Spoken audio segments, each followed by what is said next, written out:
see our windows, it's too dark. So you will have a chance to pick stained glass as one of your subjects also. But this was the former St. Francis Xavier Church. The parish goes back to 1849, making it the fourth oldest school in the city of Buffalo. That goes back quite a ways.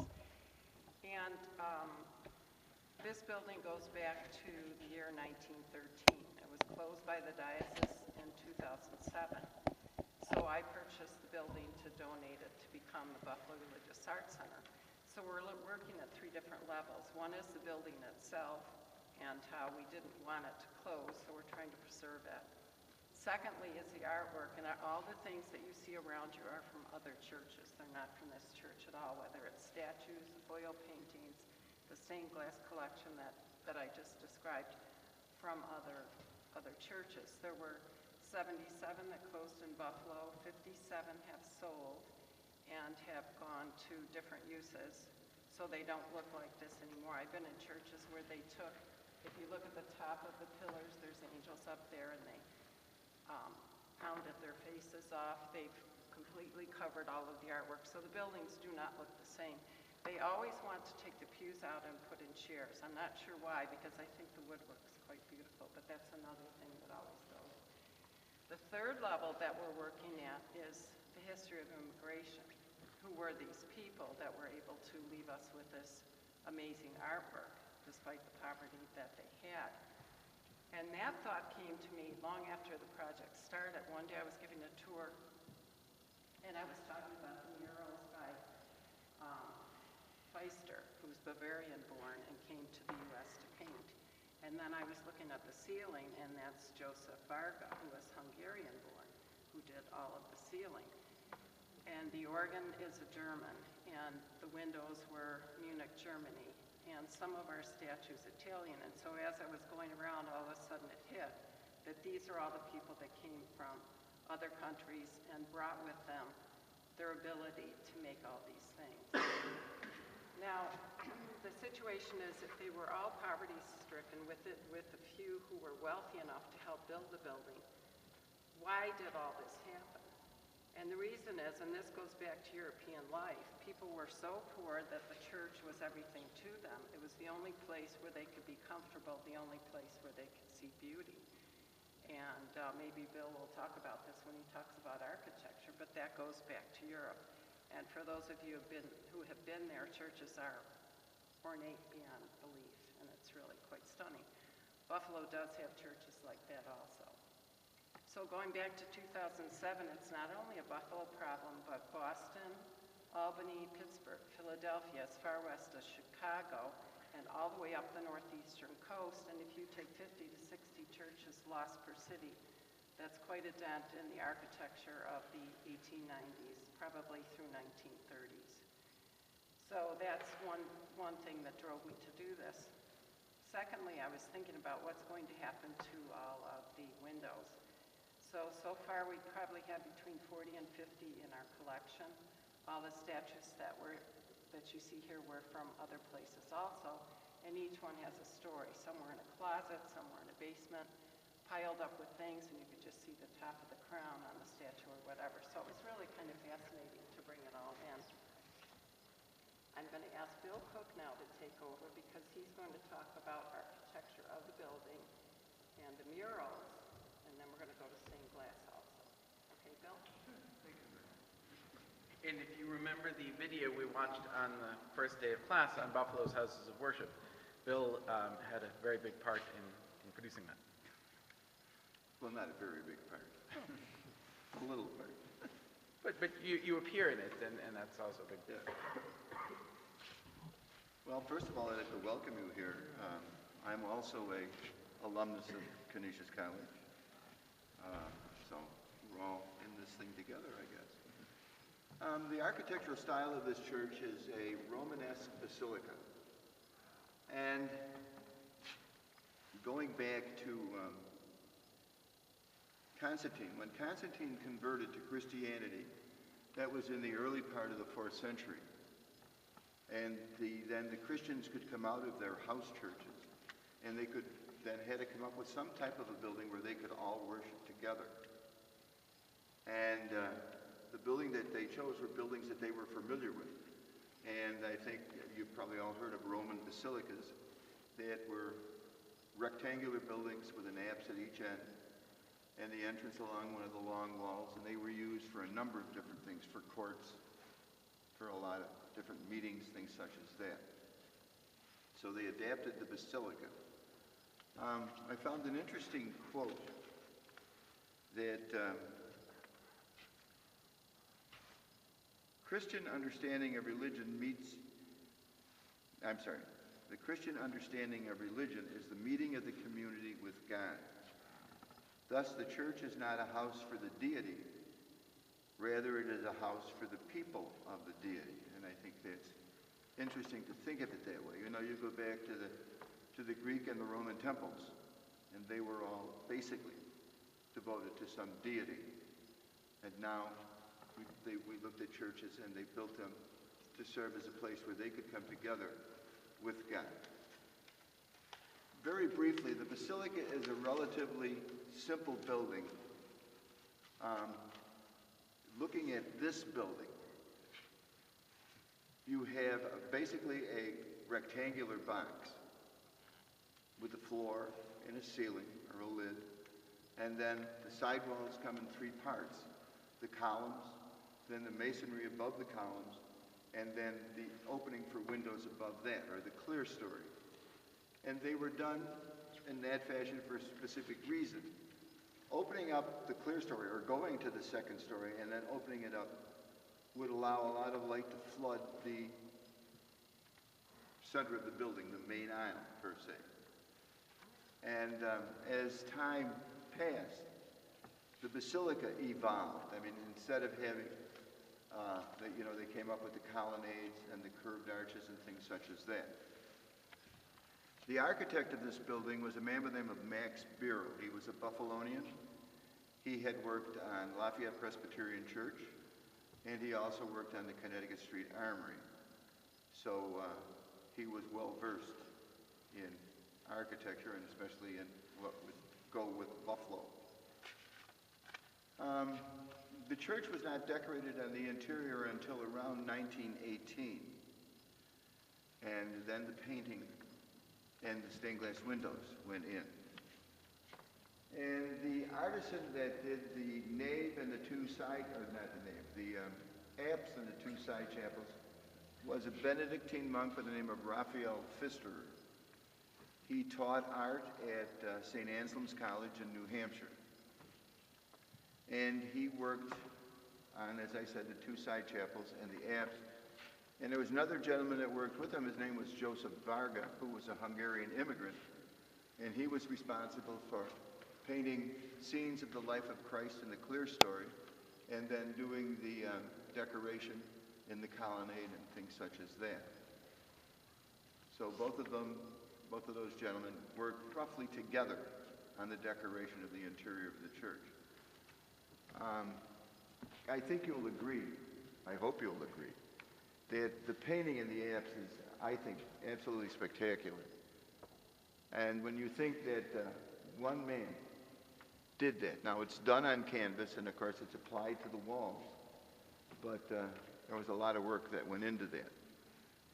So let's just talk about it for a moment, and so I won't be standing with my back towards you. And let's see if we can. The focus of the dome of the apse is the Trinity, God the Father, the Holy Spirit, and Christ. And I think it's interesting to look at the painting and see that God the Father is supporting the cross upon which Christ is hung. God the Father is much larger. Then the cross is standing on if you will, a mountain or a mount. And there are 4 rivers issuing from the mountain. The 4 rivers could have 2 different meanings. They could be the 4 rivers of paradise, or they could be 4 Gospels, Matthew, Mark, Luke. There are 10 sheep, and the 10 sheep represent, or could represent, the 10 maidens that went to the wedding. Remember that they had lamps. 5 of them had oil for their lamps, 5 of them didn't. The bridegroom didn't show up for a period of time. By the time he came, it was dark. They needed to light their lamps. The 5 that didn't have the oil wanted to borrow oil from the other women, but they wouldn't lend them the oil because they were afraid that they would run out of it then. And the idea here is to be prepared, because you never know when it's time or when your time. The center painting is really the life of St. Francis. On the left-hand side, it's the birth of Francis, and he was born, let me get the date right, April 7th, 1506, in the Navarre region of France, of Spain, which is close to France. And you see him standing, maybe it's him, I don't know. It's a young boy standing behind a shield, and in Latin it says inside, "In this sign ye shall conquer." And on the wall behind him is engraved the word Albuquerque. It has nothing to do with Albuquerque, New Mexico. It refers to Alphonse de Albuquerque, who was an explorer and who discovered the island of Goa off the coast of India. The people on the left-hand side are in the costume of the people that you would find in Spain and Portugal at that period of time, in the 1500s. St. Francis is standing in the middle, and he's preaching to a group of children and people. He is standing in the square of the city of Goa on the island of Goa. Francis's mission was in the Far East, and he had gone to India and to China and in that area.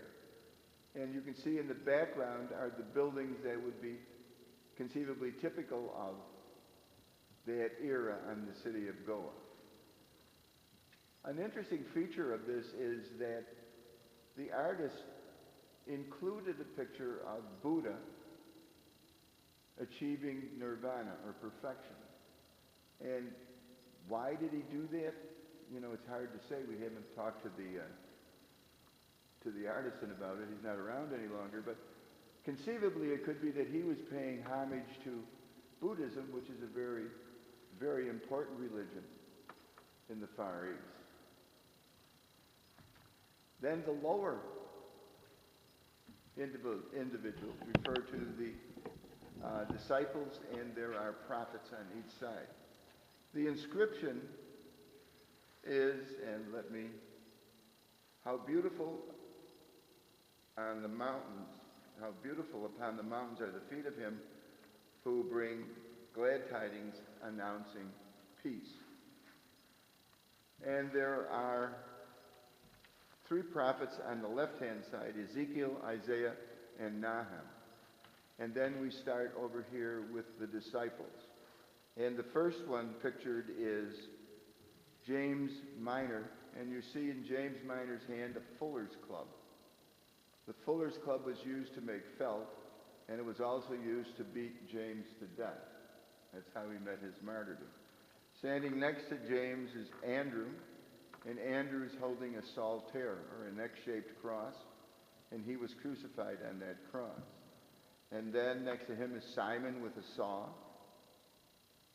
and I guess you maybe can guess how he met his death. He was sawn in half. And then next to him is Bartholomew, and Bartholomew has a flaying knife, and he was flayed to death. Then Peter stands with the keys to the kingdom, and next to Peter is Matthias. And then over here, working on the way to the right, is James Major with a staff. Standing next to him is St. Paul, and you can see St. Paul with the sword. Remember that St. Paul persecuted Christians until he had the vision, the bright light, and was knocked off his horse. Next to Paul is Philip with the staff and the cross, and then Thomas Thomas was a carpenter, and he has his tools of his trade, the carpenter square. And next to Thomas is Matthew, the tax collector, with the book and the purse. And then next to Matthew is John with a chalice, and issuing from the chalice is a serpent. John was given poisoned wine. And then to finish that part, the three prophets on the other side are Daniel, Jeremiah, and Malachi. Anybody have any questions about that? Okay, let's, if I can get you to get up and come over here, and we'll take a look at this painting.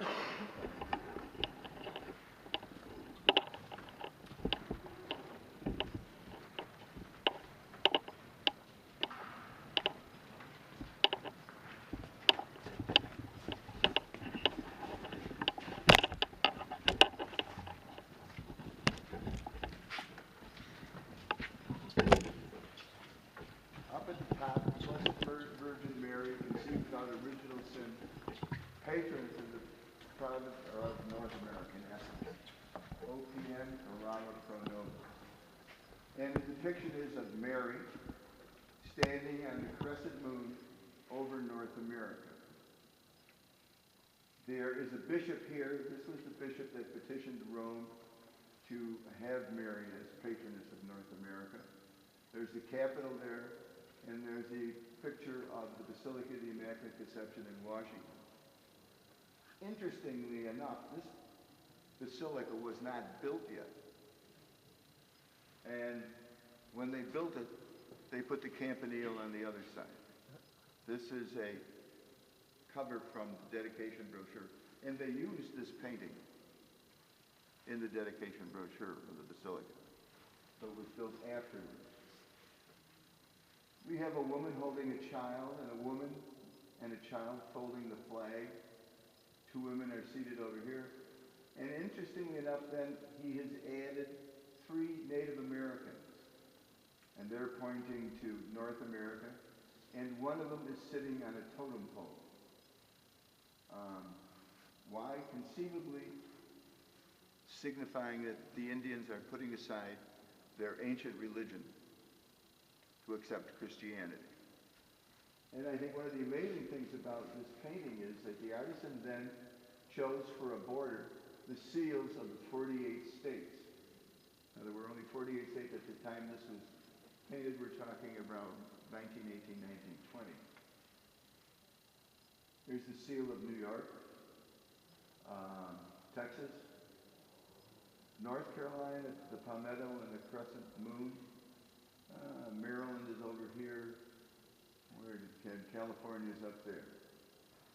But it really is a very significant and very interesting painting. Any questions about that? Okay, let's go on the other side.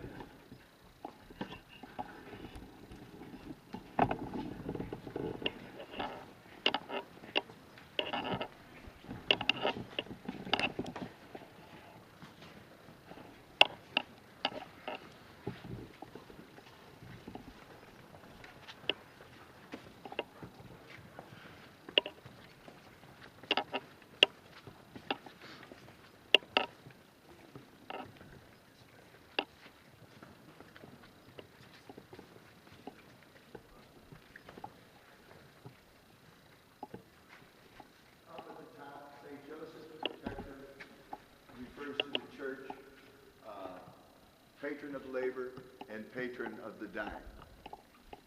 Pray for us. And the depiction here is Joseph holding the Christ child, standing behind St. Peter's Basilica in Rome, with a pope on one side and an angel on the other side. And then in the background you see factories, which refers to Joseph's being patron of labor. In the foreground, there is a person who has died with his family around him. But the painter chose to put 2 working men in the painting also. And you see a shovel here And this man is holding a pickaxe, and you have the shield that says labor. There's a hammer there and an anvil there. And again, I think another unique feature of this painting is that the artisan chose to represent different forms of labor as the border for this painting. And you see a train, masonry here, stationary engineer there, there would be a locksmith up here, there's a lot of different things. But it's these two paintings on the side altars I think are very, very unique in the work that has been done with them. Any questions? Could you just talk for a moment about, you said the Mary one, and so I'm assuming this one as well, are 1918, 1919, somewhere in there? In that period, yes. I just find it amazing, given global events and the fact that this was a German congregation, it kind of helps to put sort of American credentials for a group that would otherwise have been suspect. Yeah. Well, it's interesting, and going back in the history of this church, it was founded as St. Francis Xavier German Roman Catholic Church, and they held their services in German. And then, because there were a lot of German laborers in this area, and then some English people, Irish and Englishmen, moved into the area. They came to church here, and it was suggested to them, they weren't thrown out, but that they might found a church that would use their language so that, you know, they wouldn't have to change the German language. And they founded St. John the Baptist down in the corner of East and Hurdle. So there's a lot of history to these neighborhoods. And not far from here is Assumption of the Blessed Virgin Mary on Grant and Amherst. And that was a Polish church. There was this relatively large Polish community in that neck of the woods over there, and they worked in a lot of the heavy industry that was around here. Not too far from there was St. Elizabeth, which was a Hungarian church. So this neighborhood also was full of a lot of immigrants. And I think you're probably all familiar with the east side of Buffalo and the heavy Polish population that was there and the churches that the Poles built over there. But they were on the border of the Fruit Belt, which was a German neighborhood in that part of Buffalo. And the Italians lived on the west side, and the Irish lived in the so-called valley in that area. Any other questions? Thank you. Okay. But, just in closing, I think that Buffalo is an amazing city when you think about all of the immigrants that came here and how they built the city. They all came together, and they really worked together to build a great city. And Buffalo was falling on hard times, but now it's coming back. But there was a lot of industry here, and it was, at one time, the 13th largest city in the United States. Okay. Thank you. Mary, where'd you go? You hiding?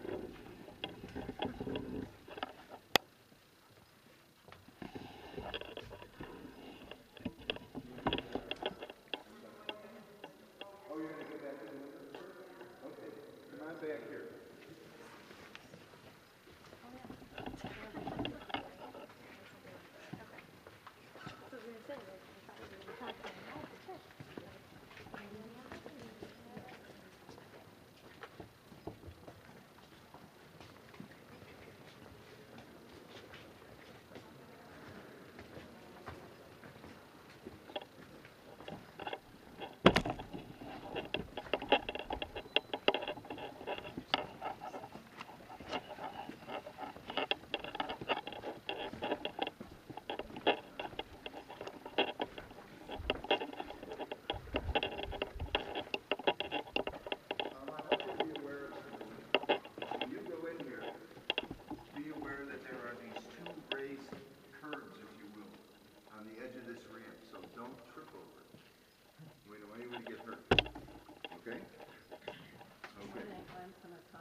wherever you want them. You want them just out there. Can you all see? You're going to want to see the windows. get out And from time to time, go on in and come out while you're talking. Is that okay with you? Sure. Yeah, go in and study the windows a little bit and come back out. Start with you ladies, because you can't really see unless you're in there, but you're all not going to fit. Go ahead, at least 3 or 4 more. We can fit. Yeah, go ahead. Otherwise, you're not going to be able to see them. All right, I'm sorry. Go ahead. Well, the trade in the manufacturing of stained glass windows has pretty much been the same since it started, hundreds and hundreds of years ago. What's evolved with the stained glass windows over the centuries is the artwork. The artwork has become amazing. There's been numerous artists that have just blown away, years of artwork with it. All the stained glass windows start with, basic prototype.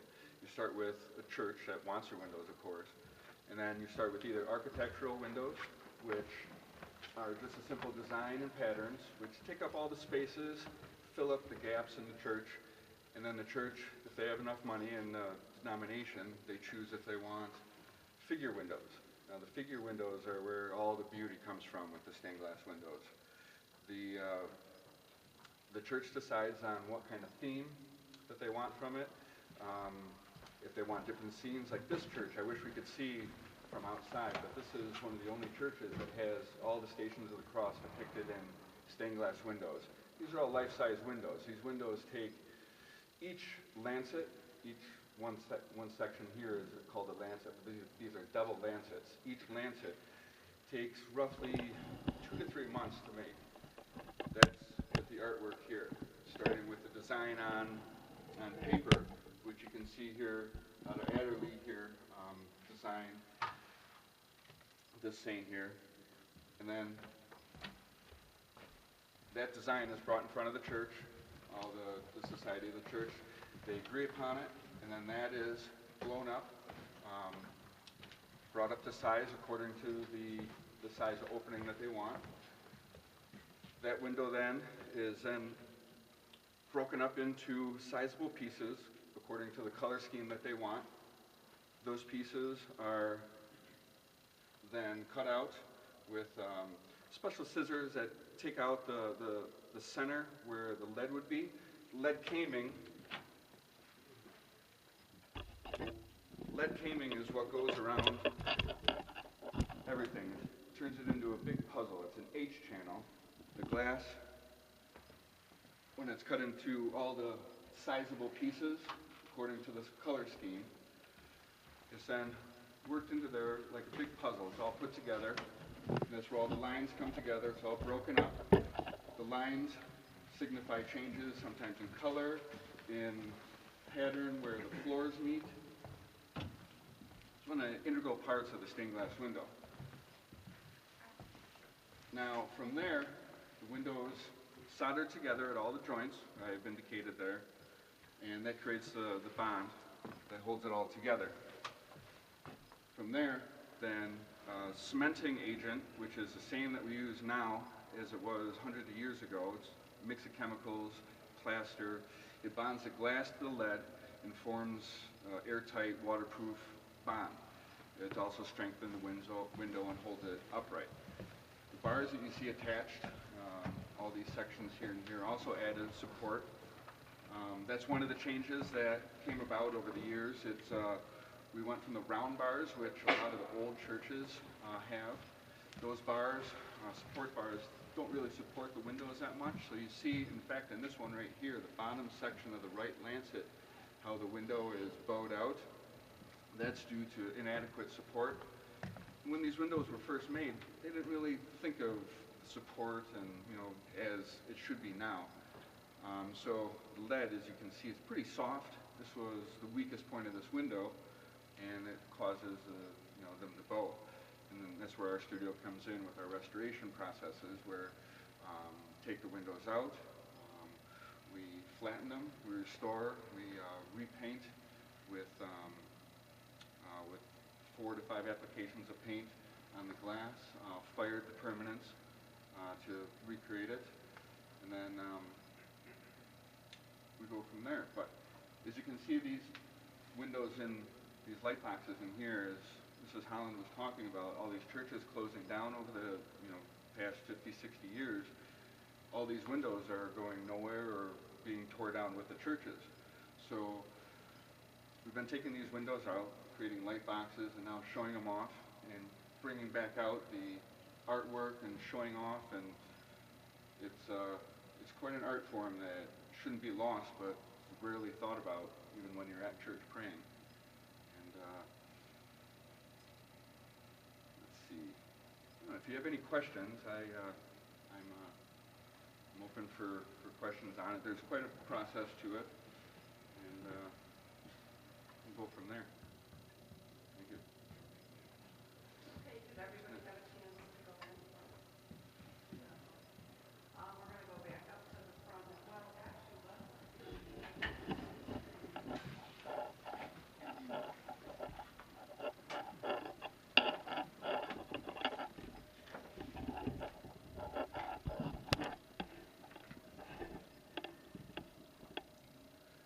The processes of the faces painted. There's 4 to 5 applications of paint. It's just absolutely beautiful, the techniques that are employed here. It's amazing. I do weddings sometimes at Trinity Episcopal with all the Tiffany windows. Excellent. It's Yeah, just working amazing. with my dad's studio, we're able to work on such fantastic artists, and seeing them being able to recreate broken pieces. Fantastic. And it's all right here in Buffalo. I know. He's done a great job.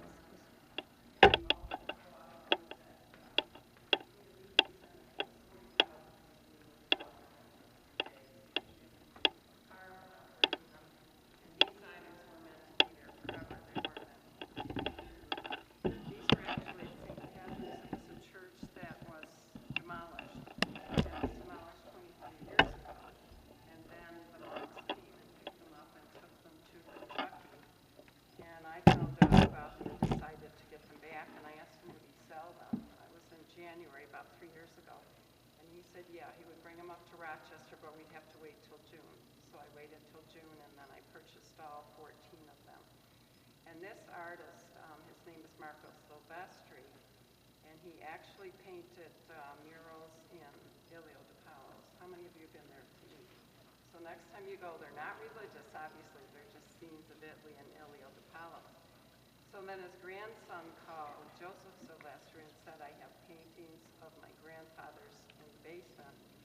And he remembered when his grandfather did these for St. Patrick's, he did them in the garage. And most of this artwork would have been done just like this at somebody's home. So none of these people were very technical. They just did the work at home. So the paintings he had in the basement was this and this, and you can tell they look very much like the same artist. And as we go by, be sure to look at this. This is Marco Silvestri also. This is watercolor. And in the corner, you'll see his name, his phone number, and address. And I have about 14 of those, and I had it cleaned up and put in a frame, but he would give them out as business cards. He would do a painting, and his phone number's on them, and you can imagine how many hours it took. If anybody knows anything about watercolor, that's pretty incredible. So we have, as we go up the aisle, see if you can see the name and phone number. He's also working with another church.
been into Lady of Loretto. Lady of Loretto, first of all, was an old parish, went back to the 1890s. It was a wood clapboard, one of those very quaint churches. They took it down and they put up, this is what the current building looks like, which is contemporary to the 1950s. And when all this went in, the people of the parish absolutely hated it. It was too contemporary for them. I think it's really quite incredible. And these are the candle stands that would have gone up in this direction. Again, the Frank Lloyd Wright type designs that were current of the day. And they're pounded aluminum, there's copper and brass, all contained, and wood, of course, in that piece also. So it's completely different. Any questions on this before we move? Okay. Virginia.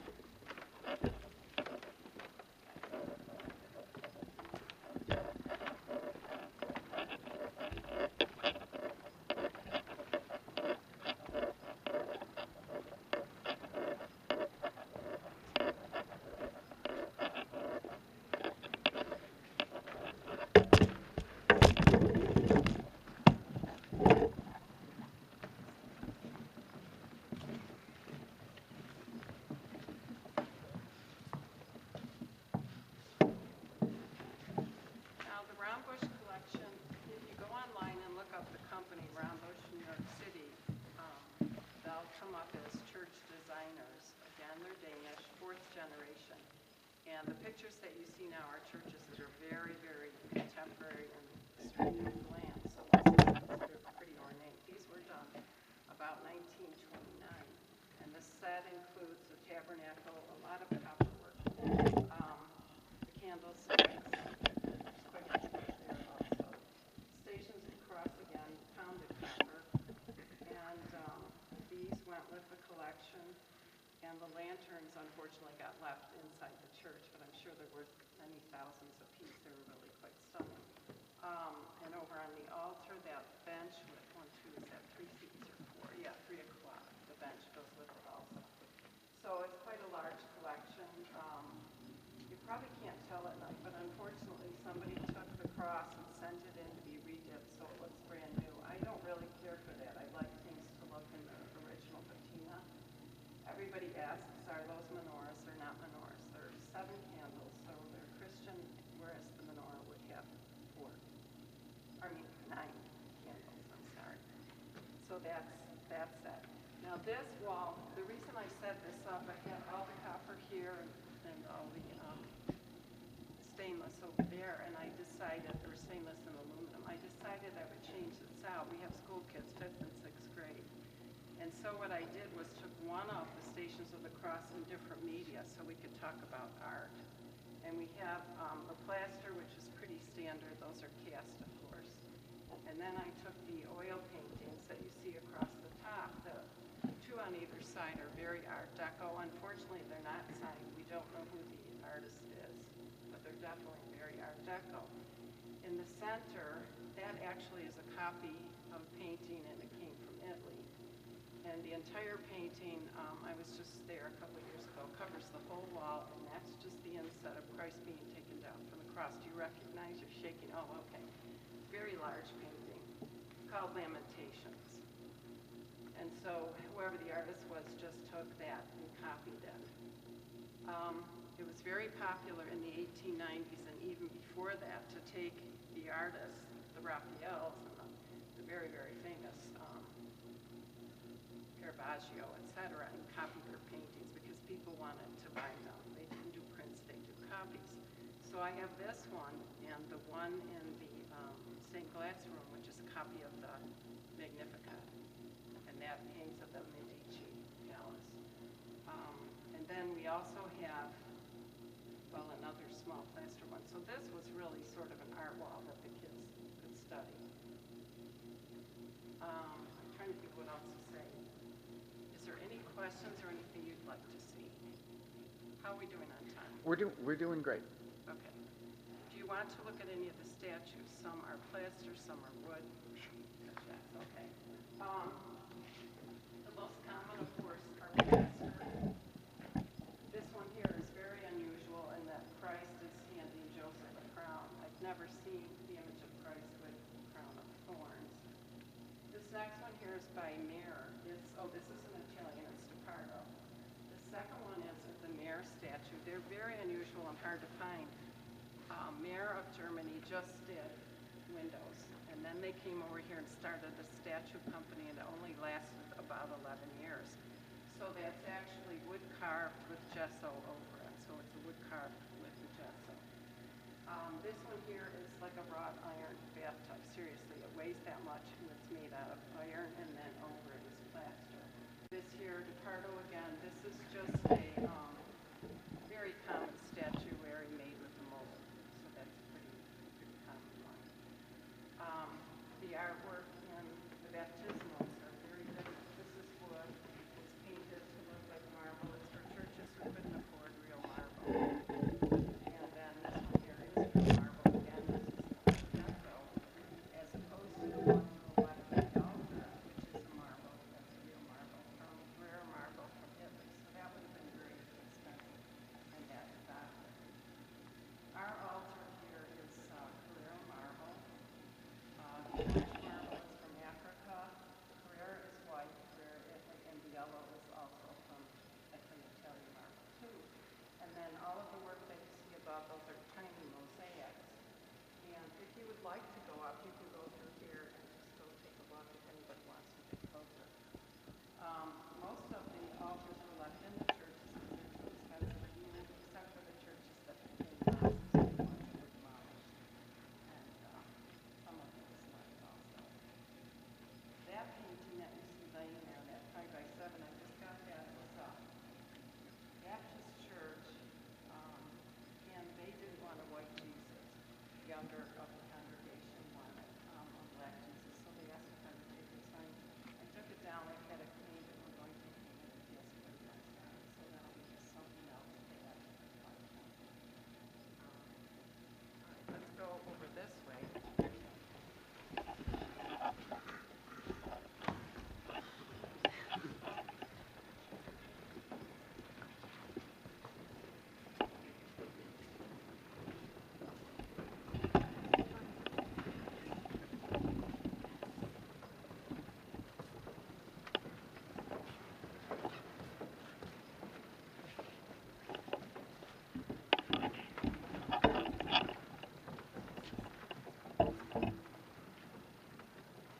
Now these two right here are they're unusual. This is Casimir. Does anybody know who Casimir was? He was the king of Poland way back, I think in the 700s, I'm not positive. And that is Hedwig. She lived in 726. Both of these were in the basement, and when I found them, I thought they were plaster because their faces are so smooth. But when we picked them up to move them, if you tip them, don't tip them over, but if you tip them over, you can see the inside. It's just all a log. You can see the hollowed out log. So, and if you get close to them, they're pretty incredible the way their hands are carved and their faces are so smooth in his crown and the way they're painted. He will always wear a crown, so we know he's Casimir, and he actually has the armor on his legs. Does anybody remember the name of the armor that they wore a long time ago so you couldn't get a tiny little chain that has a Chainmail? Mail, yeah. And she is always depicted with a crown on her head, and she's always carrying a church, and she has fur on, and that fur is ermine, because only someone very wealthy could wear ermine. That's a very, very small animal. The size of a mink, but even smaller, and it's always white. We also have her in a stained glass window, the same exact thing. She has the ermine in the church and crown. So each of them, as I find them, I'm able to tell who they are because of what they're carrying. If they were a martyr, they always carried the crown. He was not martyred. She founded the first convent for women, so she carries the church. She was a queen, she was married, and had 7 children. So that was kind of her history. And I think that's about, is there anyone that anybody wants to see or talk about anything, or do you just want to go loose and walk around? yeah. Go ahead and walk around. If you have questions, let us know.